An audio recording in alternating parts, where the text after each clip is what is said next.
Hey guys, how's it going? Hope you're doing well. My name is Crown, and today I'm going to read you some very interesting stories that I hope that you're gonna love. And now, without further ado, let's go!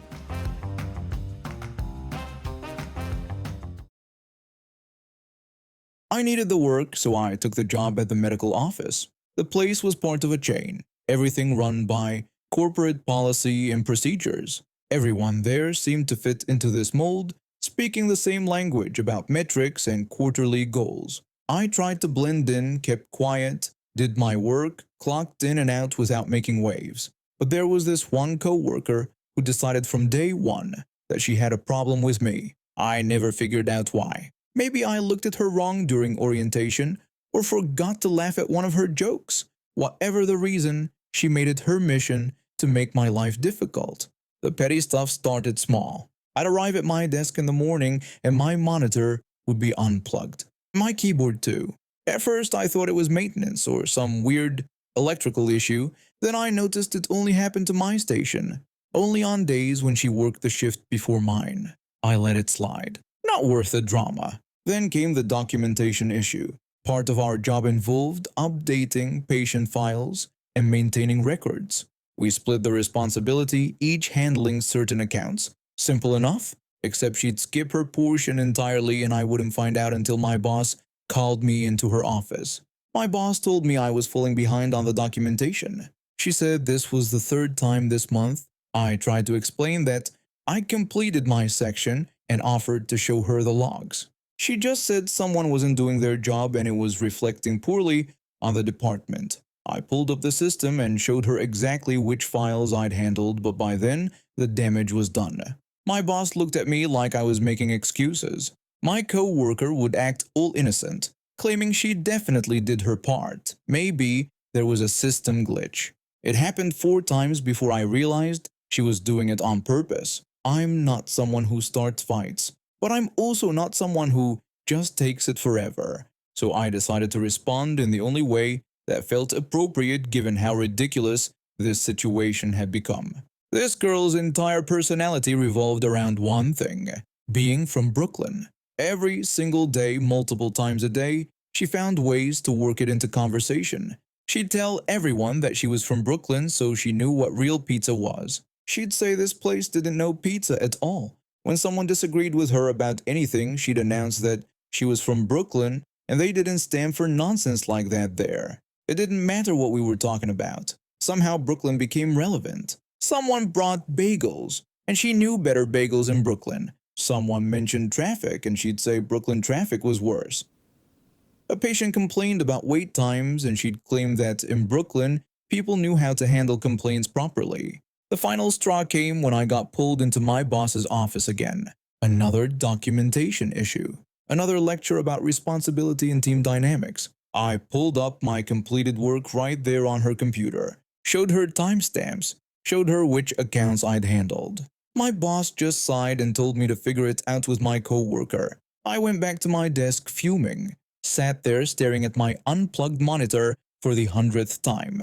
That's when I decided enough was enough. For the rest of that day, I committed to the bit. She mentioned Brooklyn within 10 minutes of me sitting down. She told me about how she was heading back to Brooklyn that weekend to visit her family. I asked her where that was. She repeated that it was Brooklyn, where she was from. I asked if that was a town in Ohio or something.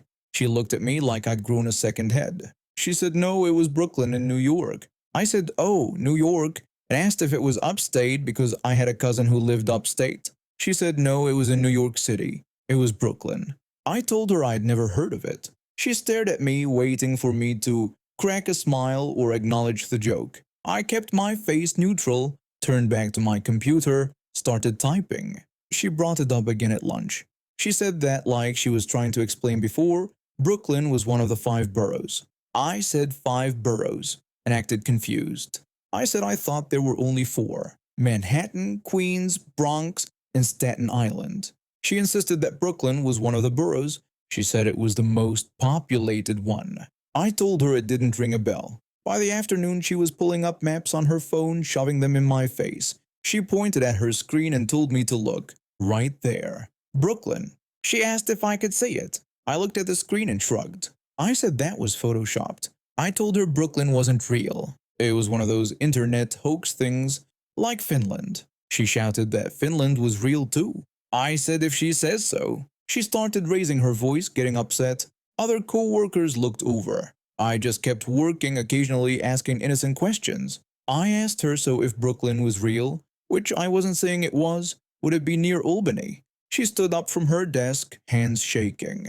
She yelled that she was born there. She grew up there. She lived there for 23 years. I told her it must have been one of those very realistic virtual reality situations. I said technology these days was wild. Her face turned red. She looked like she was about to lose it. Stomped off to the break room. I heard her in there ranting to another co-worker about how I was gaslighting her about Brooklyn, how I was being obtuse, how she couldn't believe anyone could be this stupid. But here's the thing.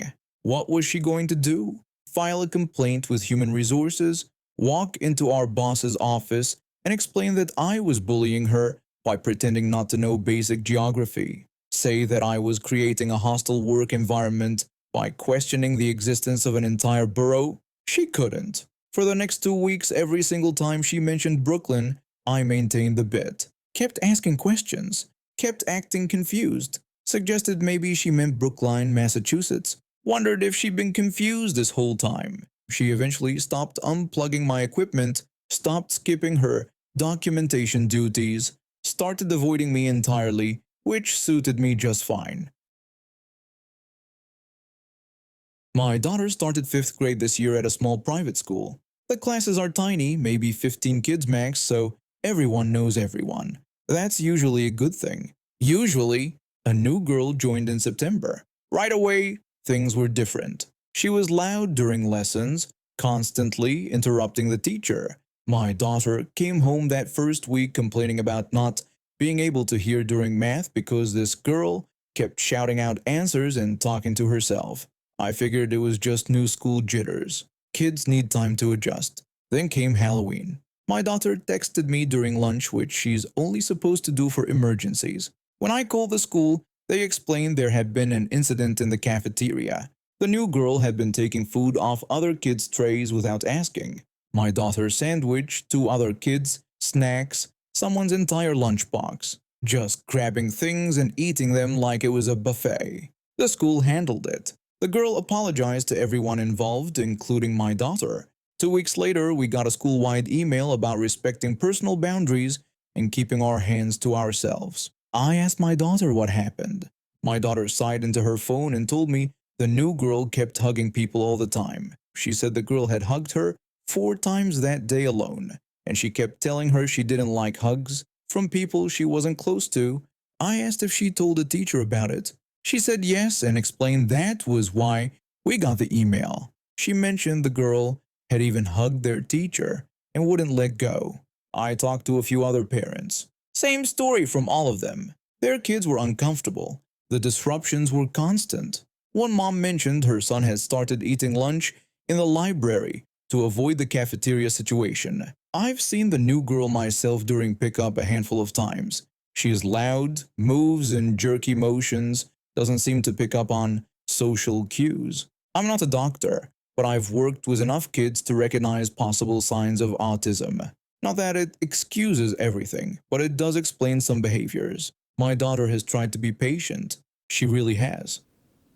But by December, she was done trying to be friends. She told me she didn't want to sit near the girl anymore. She explained the girl copied everything she did and then got mad when she asked her to stop. She mentioned that just yesterday, the girl had erased her art project because she said hers needed to look exactly like my daughter's. Then last week, the invitation showed up in my daughter's backpack, a birthday party. Next Saturday, bowling alley and pizza. The card was covered in glitter and stickers.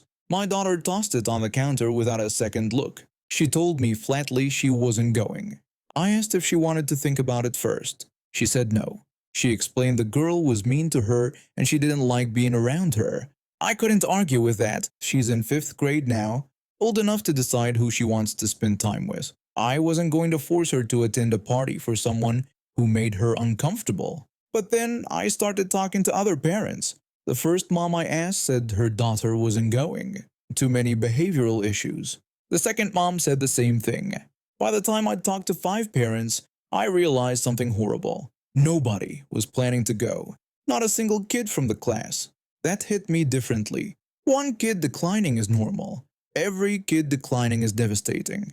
I spent 3 days going back and forth in my head. Should I make my daughter go? Would it be the kind thing to do? But then I remembered all the times my daughter came home frustrated, sometimes in tears, because of this girl's behavior. The stolen food, the unwanted physical contact, the copied homework, the constant interruptions. My daughter had been patient for months. She didn't owe anyone her free time, especially not someone who'd made her school days harder. I made my decision. I was going to respect my daughter's number.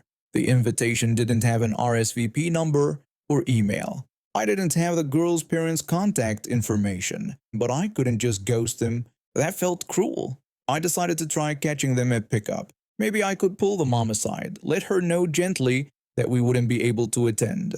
Wish them well. Friday afternoon, I got to school 10 minutes early and waited by the flagpole where parents usually gather. I spotted the mom right away. She was standing alone scrolling through her phone. I walked over, already rehearsing what I'd say in my head. I greeted her and said I wanted to talk about the birthday party invitation. She looked up and her face immediately lit up. She said how wonderful it was and that they were so excited. She explained it was at the bowling alley at 2 and asked if my daughter was coming. My stomach dropped. This was going to be worse than I thought. I told her I was really sorry but we wouldn't be able to make it.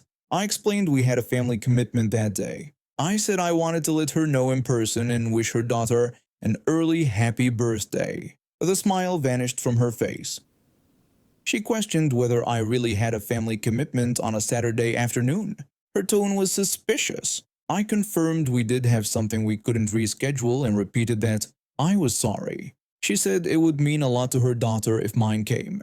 She claimed they were friends and that her daughter talked about mine all the time. I felt my jaw tighten. I told her I didn't think they were quite friends. I mentioned my daughter had said they don't really get along. She insisted that wasn't true. She claimed her daughter said they sat together at lunch every day. That was a flat-out lie. My daughter had been sitting with 3 other girls since October specifically to avoid this situation. I said I thought there might be some confusion. I told her regardless, we wouldn't be able to attend and I hoped her daughter had a lovely birthday. I turned to leave but she grabbed my arm. She told me to wait. She asked if this was because of the complaints.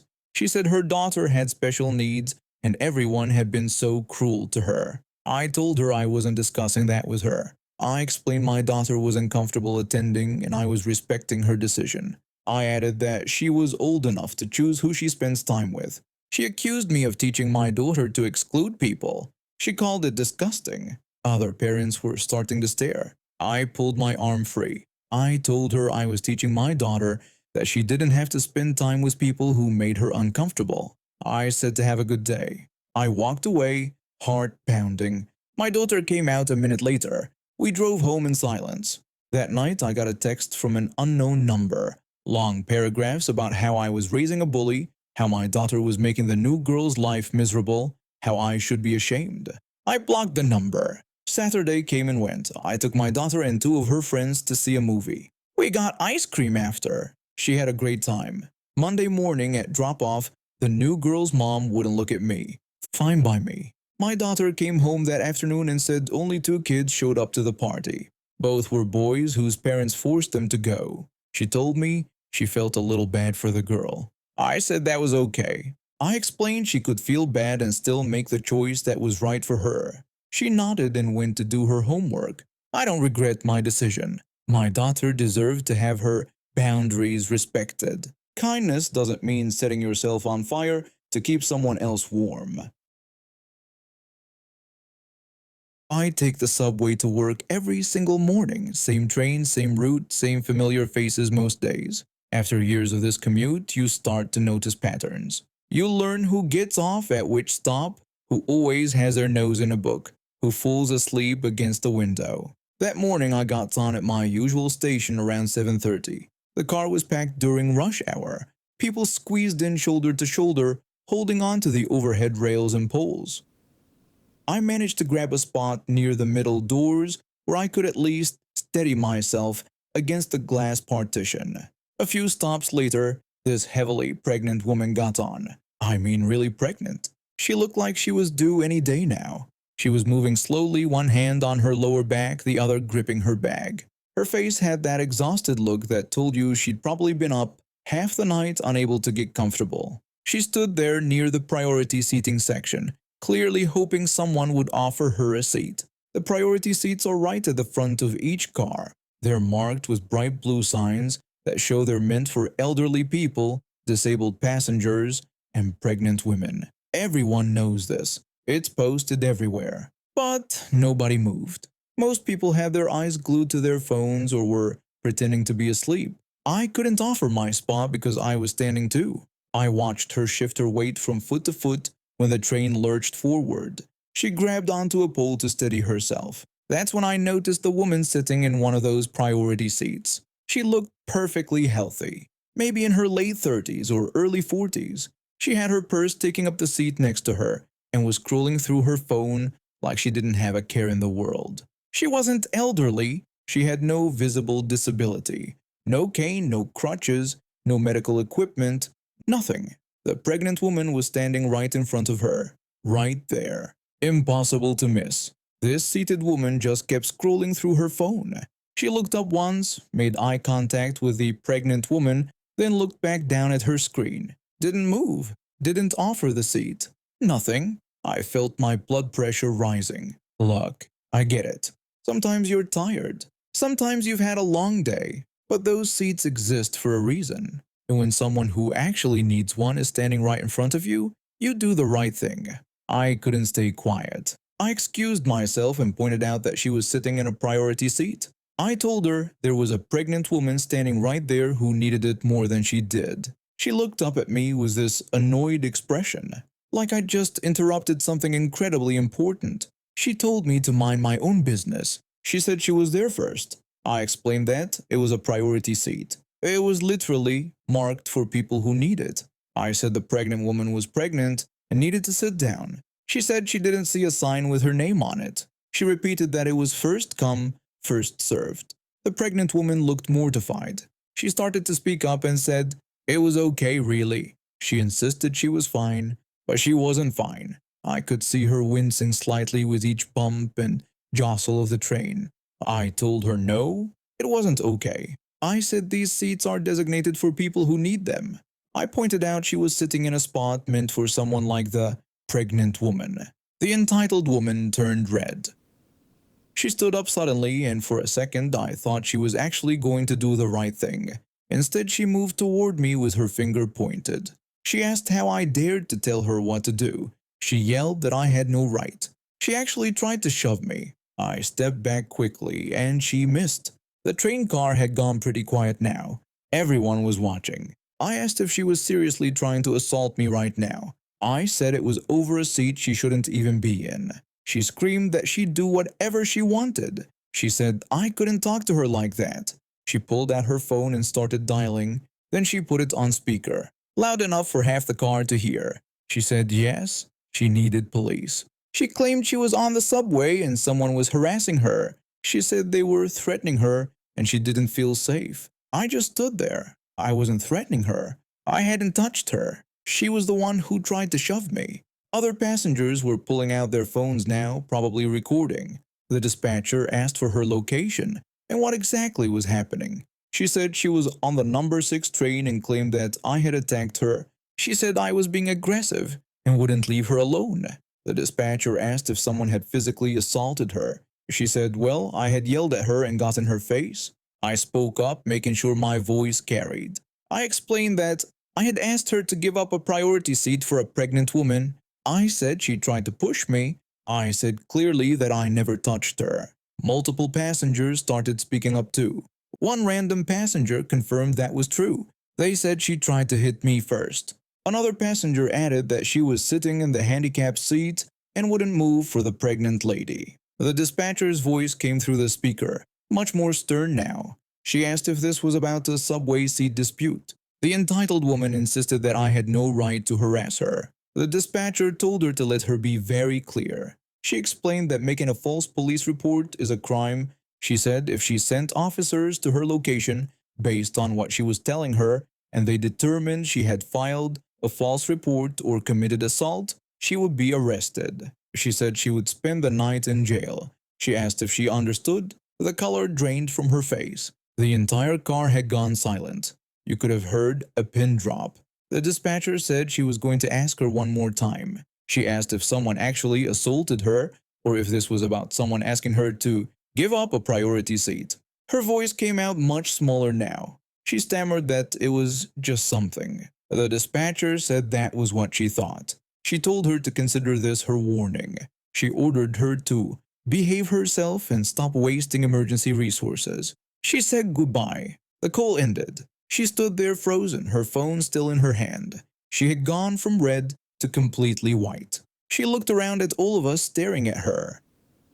At least a dozen people with their phones out, some definitely recording. The train pulled into the next station. The doors opened. She grabbed her purse and practically ran out onto the platform. Didn't look back once. The second the doors closed, the entire car erupted in laughter. People were clapping. The pregnant woman finally sat down in the now empty priority seat, looking relieved and a little overwhelmed.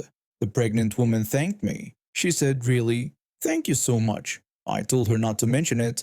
I said she needed that seat. An older gentleman sitting nearby chimed in.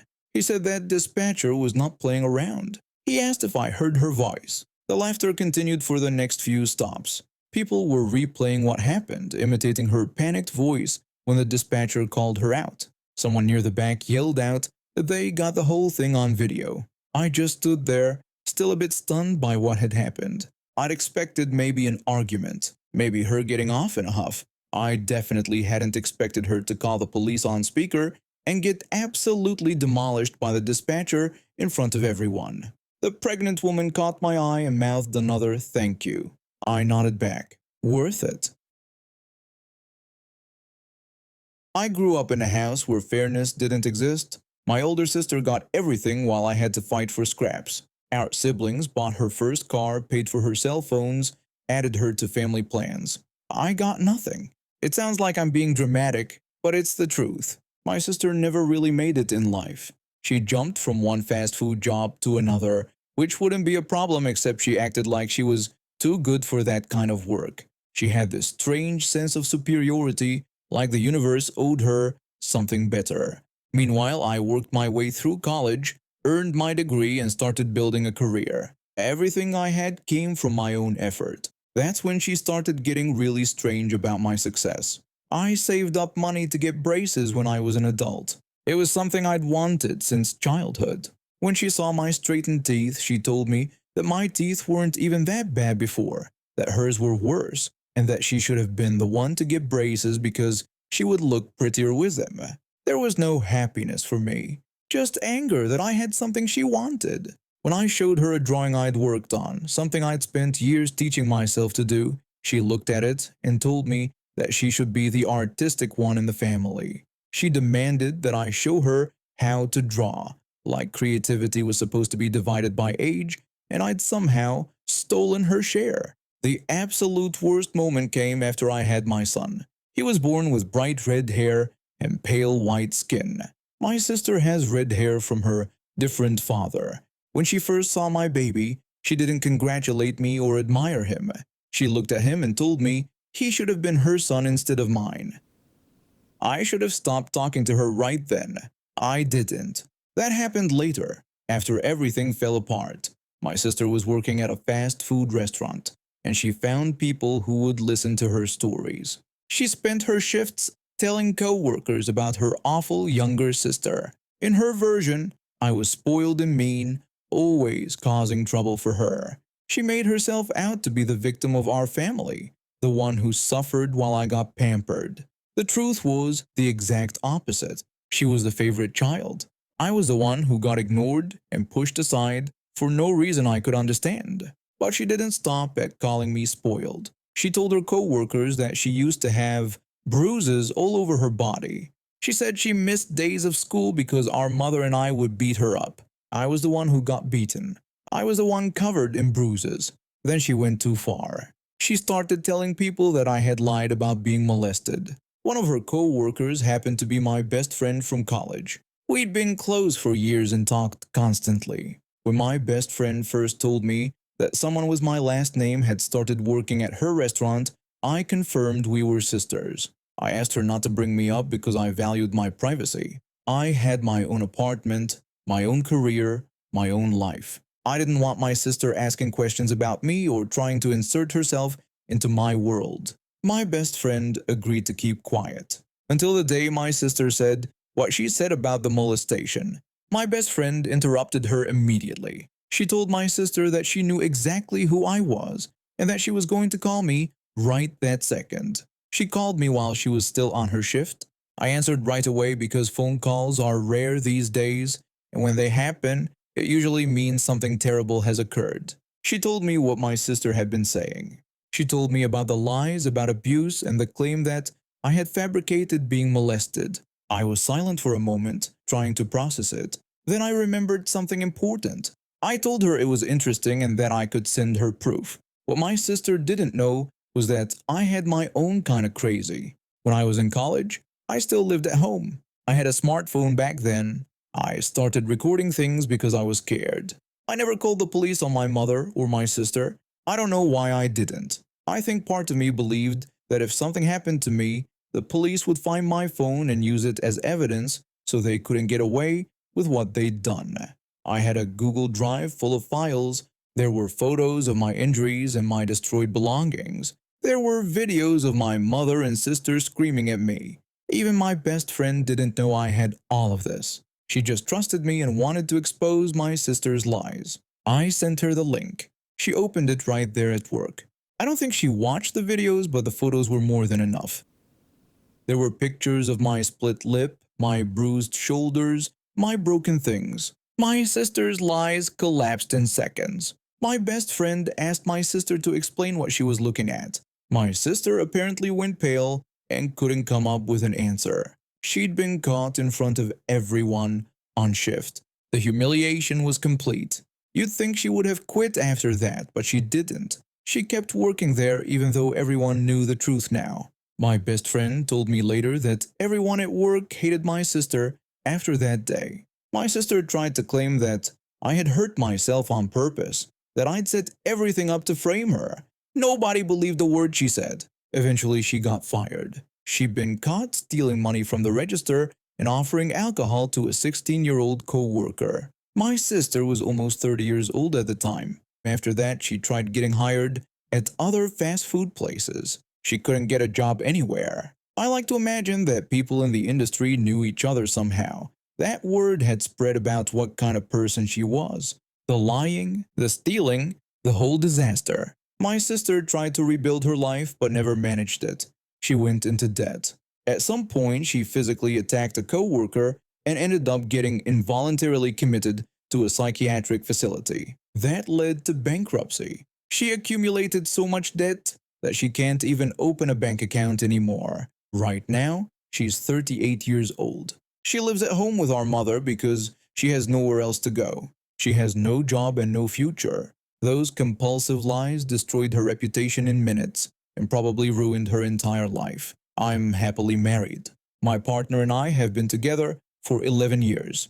We have children, a house, the whole dream. We even have cats, which I'd always wanted growing up. My sister told me my son should have been hers. She thought I should have been the one struggling through life. She wanted everything I had worked for. She ended up with nothing, and I ended up with everything I ever dreamed of.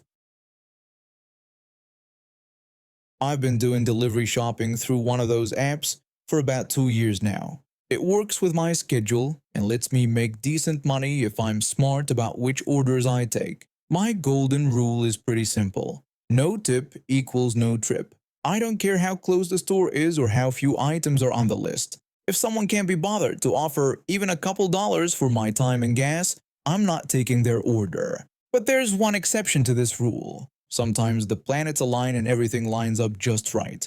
If it's my last delivery of the day and the drop-off location happens to be on my direct route home, I'll consider it. Today was one of those rare occasions. The order popped up on my phone around 3 in the afternoon. 5 items total, $0 in tips. The delivery address was practically around the corner from my apartment. I was already planning to call it quits for the day anyway, so I figured why not? One quick shop, one quick delivery, and I'd be home 20 minutes earlier than if I drove straight there. The total payout would be $7.50 for the base rate. Not great, but good enough for something on my way home.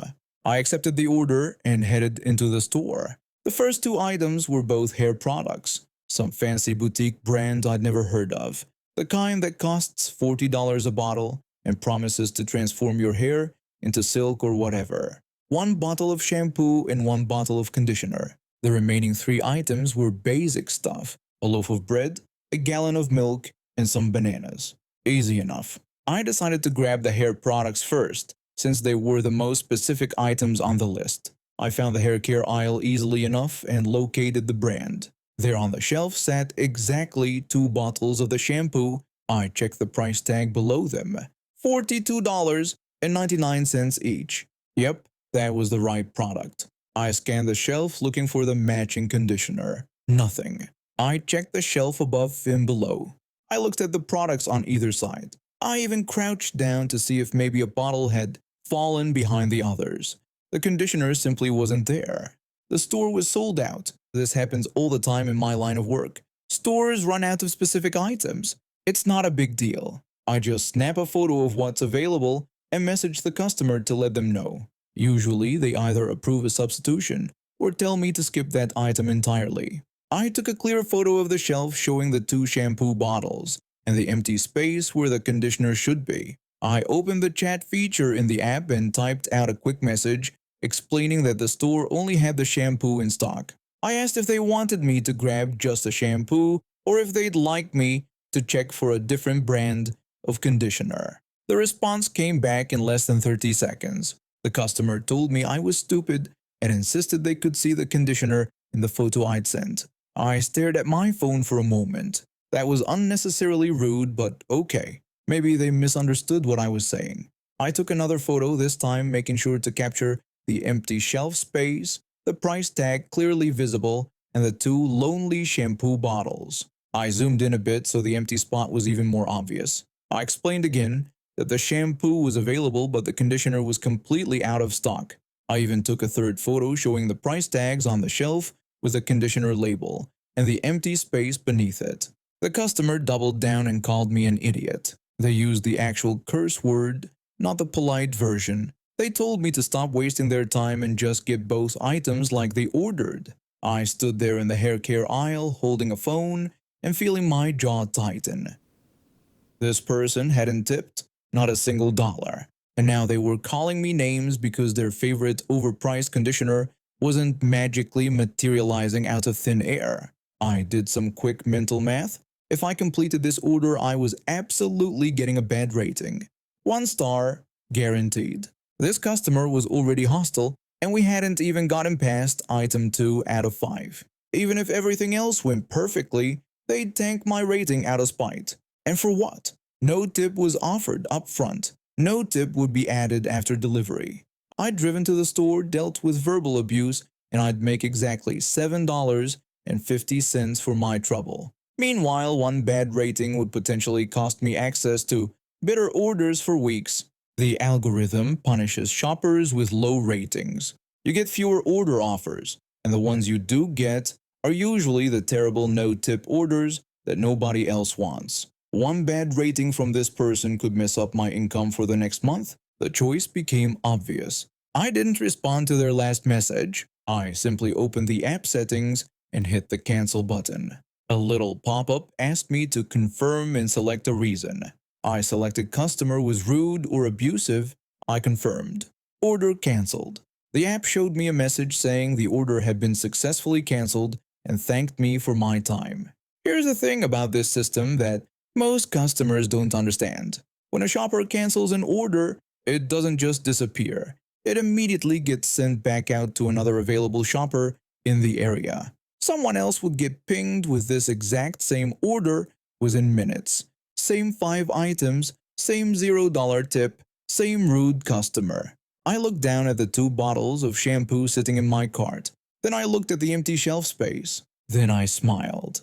I had about 3 minutes before another shopper would likely accept this order and head to the store. Maybe 5 minutes if they were coming from farther away. I picked up both bottles of shampoo and started walking.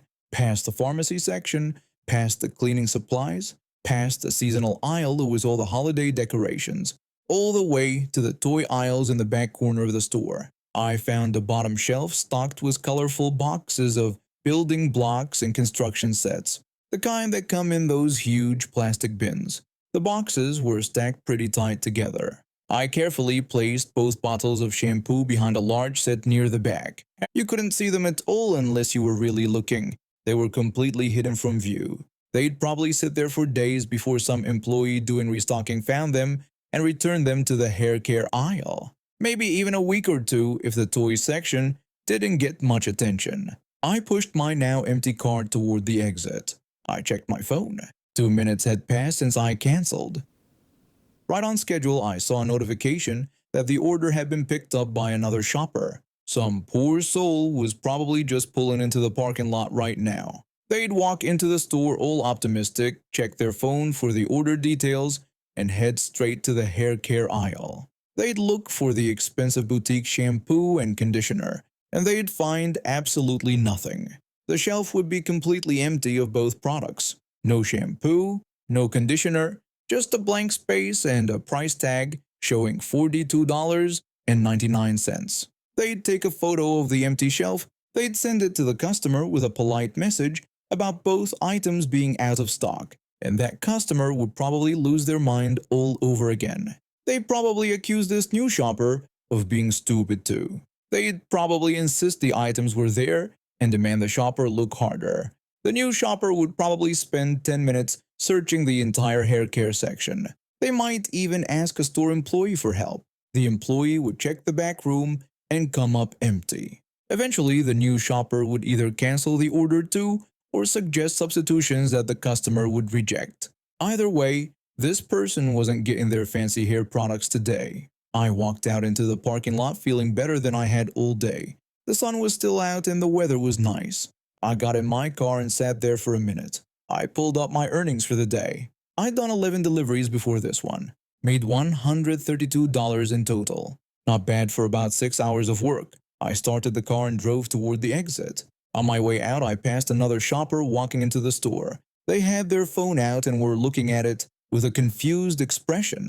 I wondered if that was the person who picked up the order. I kept driving. Some people think they can treat service workers like garbage without any results. Most of the time, they're right. The system is set up to protect customers more than workers. We're expected to smile and take abuse because the customer is always right. But not today. Not this time. I got on the main road and headed home. No delivery, no tip, no problem. I'd be home in 15 minutes. I'd make myself some dinner, watch something mindless on TV, and enjoy my evening. Tomorrow I'd wake up and do it all over again. But I'd remember this moment. The moment I decided I wasn't going to let someone treat me like dirt for $7.50. It felt good. And now we have reached the end of today's stories. Thank you for watching, and see you next time.